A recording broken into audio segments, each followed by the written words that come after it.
everyone, Rascal here. And Mama, welcome to our podcast. They're looking at the first R-rated Marvel movies, Deadpool 1 and 2. This is the origin story of former Special Forces operative turned mercenary Wade Wilson, Not to be confused with Slade. Subjected to a rogue experiment that leaves him with accelerated healing powers. He adopts the alter ego Deadpool. Armed with his new abilities and a snarky sense of humor, and a dark, twisted sense of humor. Yeah, dark and snarky and twisted and what really the hell? destroyed his life. Yeah, dark and twisted and snarky and narcissistic, and it's like everything you can think of it is. Absolutely. Now, we know Deadpool was a popular comic, but really didn't know that much about him. We've seen him in like some crossovers with Spider-Man a little bit and many other Marvel characters, and he's the only one that breaks the fourth wall all the time. Now, I did used to see a lot of art on Tumblr, Deadpool art, fan art, but that's as far as it went for me. Okay. And it looks like, at the time it came out, I heard of it, and this is before, we didn't really watch it until pretty recently, because this was not like the typical Marvel movie we would see. This is before Disney bought Marvel. Well, no, Disney bought Marvel, but Fox had ownership of Deadpool, X-Men, Fantastic Four, and some other ones. And it's before they bought Fox, so now Deadpool and those other heroes are now part of the Marvel universe. And they announced, the third movie is going to be part of the MCU. But at this point, you consider all three movies to be part of the MCU if you're going to do this. This was unlike anything I've ever seen before in my life. Yeah. It was graphic. Yeah, and it's deserving of the R rating. Definitely. It's not like it's R rated and it's like, okay, but there's nothing really here to give it the R, PG-13 at the most.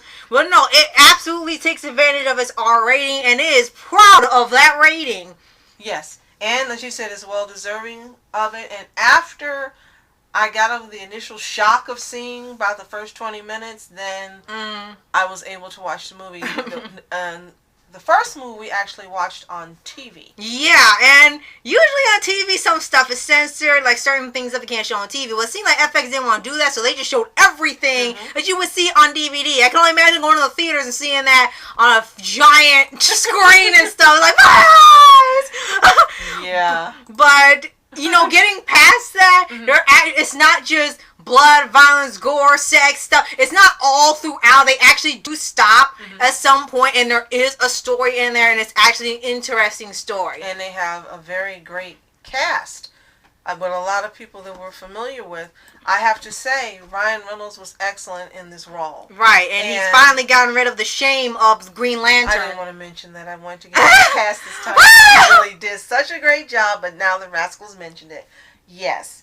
And I have read rumors on Twitter that they're saying some people want him to be replaced, or you're just stupid. Which is weird because everyone has said he excels at this. This is his best superhero role. He surpassed what we had originally, and this is the superhero he was, or anti-hero he was meant to play. Right. And a lot of people also praise, he really enjoyed the role and the quips and just being snarky, breaking the fourth wall all the time. He knows he's in a movie. He knows how most of the story goes. He constantly talks to himself in his head or to the audience. And he's like the only one that does it. No one else figures it out ever. And I've also said that it's more faithful to the comics in terms of the character portrayal and the powers and stuff. So they were also like it stuck to what it was and not adding in some modern day twist or toning him down.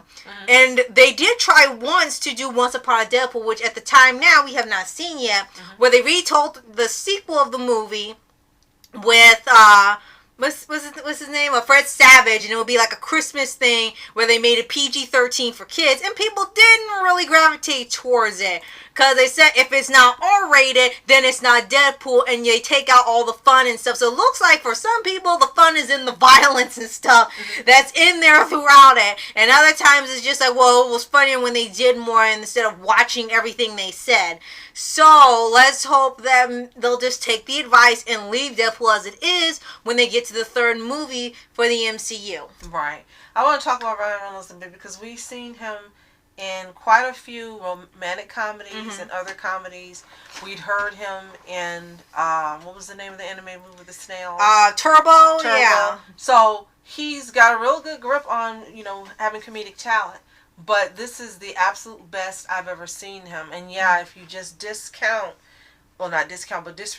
everything that's going on around and just focus in on his talent, he's just really got great comedic skills. Right. We also got to see some more in Detective Pokemon as well. Right. He's found his niche. He's excellent.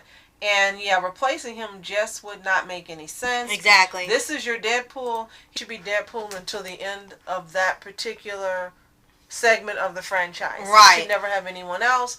Ryan Reynolds is Deadpool. Right. And since then, people have been really praising the fact, how the movie goes and stuff, and the characters, because you got his girlfriend Vanessa, you had Colossus. Who the actress from Gotham. Yeah.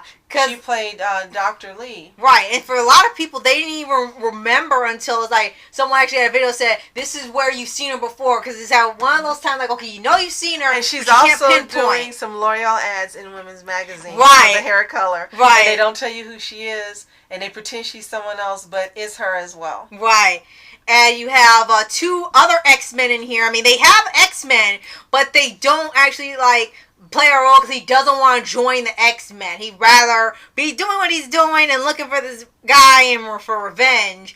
So they have Colossus, and then they said Nega Sonic Teenage Warrior. He thinks the greatest superhero name ever made. And then you had the villain, Ajax, who was definitely just a sadistic. Just sadistic, pretty much. The whole character is sadistic as heck. They're like, no wonder you want to kick his behind. Look what he did to you. And the joke will always be, when he had the illness and he awakened the power, they gave him super healing, in a way like Wolverine. Well, only in here though, he'll heal from gunshot wounds and stuff. If arms and limbs come off, they'll just grow back, but it takes time. And the only thing that never heals up is his face. What was interesting is how he got tricked into it, thinking he was going to be cured. Right. And then this guy who, you realize is a bad guy, lies to him, and really you think he's going to die, but instead he gets the powers. Yeah. He awakens the powers before him, and at first he was kind of like, what the hell? Right. But then, he went with it. He was still alive.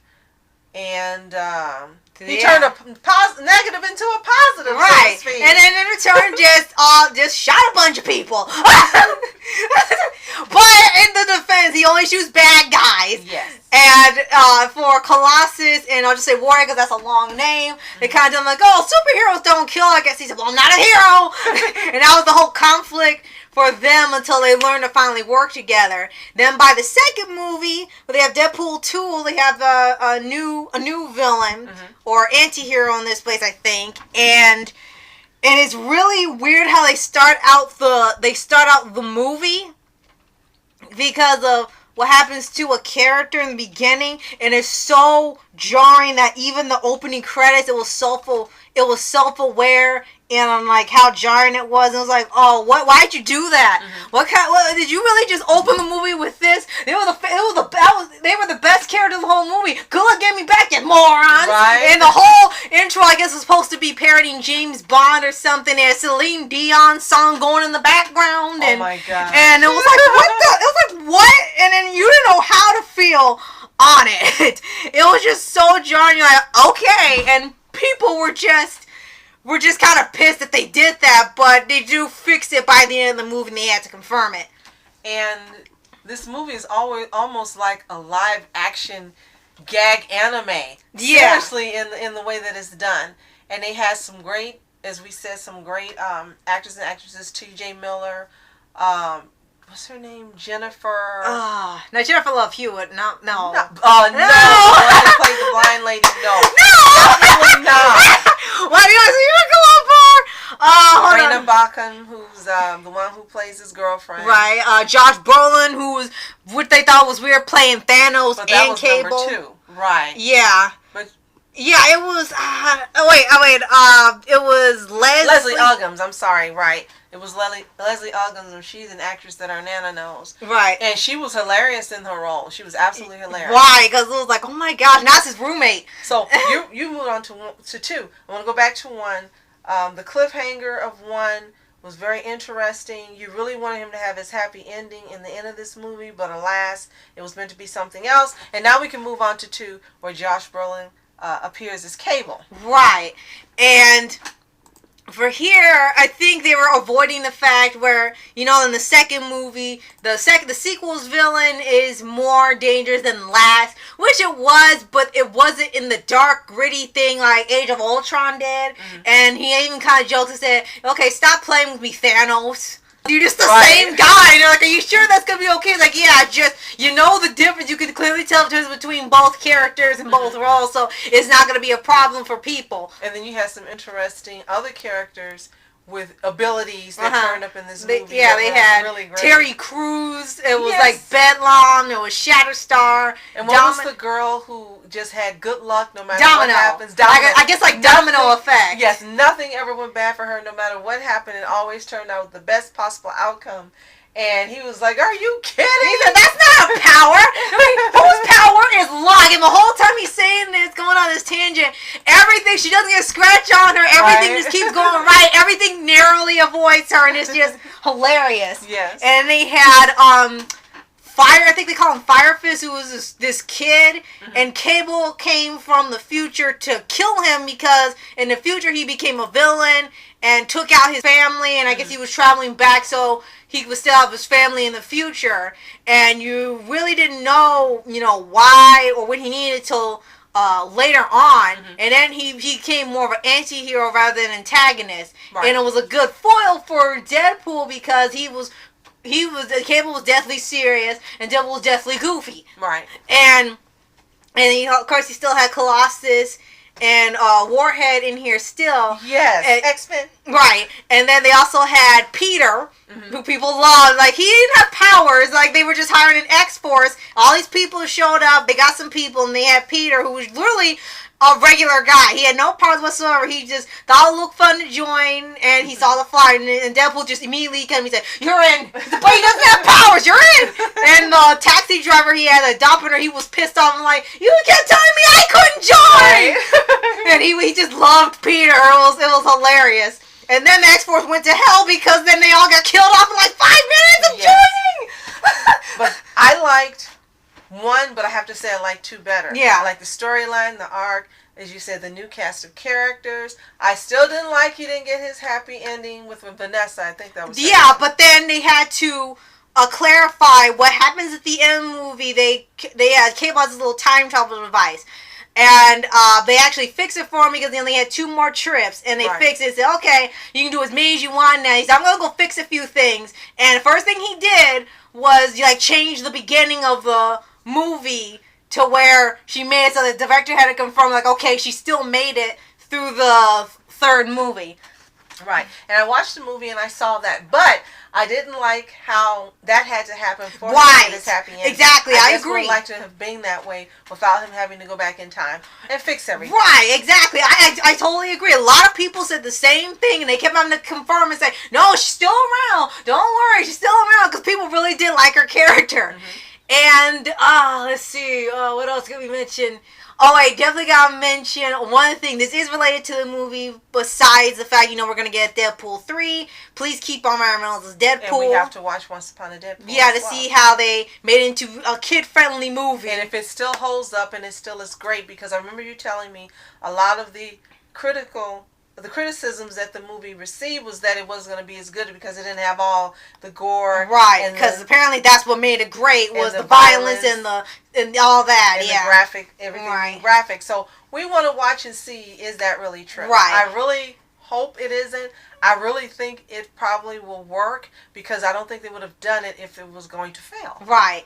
And one thing I definitely got to mention, not too long after I saw the movie, I actually did a trailer for Deadpool that Mama absolutely loved.